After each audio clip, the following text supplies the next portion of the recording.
Hi, folks. We're going to look at the market sense here, and I'm Lee Gettess. This is for the week of December 5th, 2018.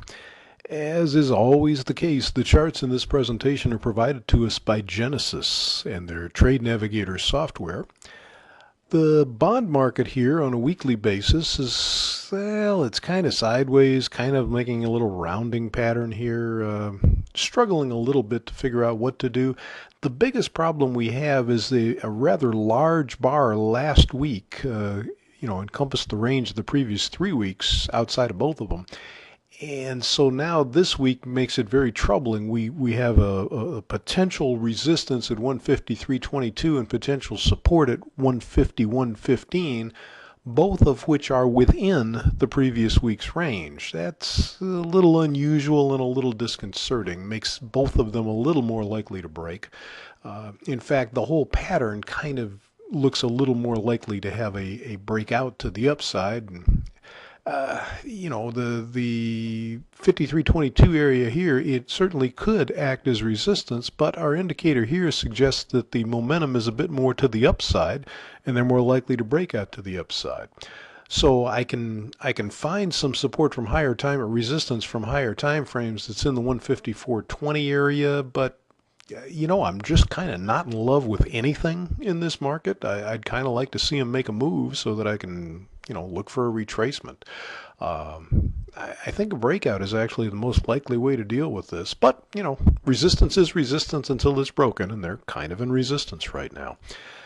Stocks are a little different. They had an acceleration to the upside last week, which certainly could look a bit like a blow-off, especially when you look at where they've been for the whole length of this chart. That looks a little excessive. Looks like they may have kind of blown themselves out a little bit. And they've turned back down this week. However, the support to continue a strong trend up is around 26.17, so they haven't even got down that far yet. Nor did they reach the next target up here around 26.69, although they did come sort of close. If they don't hold 26.17, there is more good support just below 2600 here.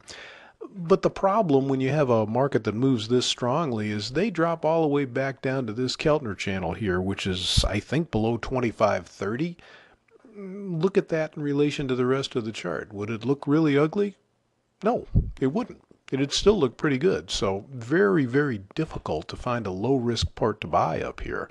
But if you're inclined to buy, this support here in the 2617 area is at least worth taking a look at. Again, big worry here because the excessive size of last week's range sort of makes it look like a bit of a blow-off. And gosh, you'd think they'd have 3 or 4 weeks down at some point, right? We don't see too many of that in this whole chart, and you would think they'd have to do it eventually. So that's what we've got for you today. I hope you can find something profitable to get yourself involved with and pay attention to the news about the debt talks.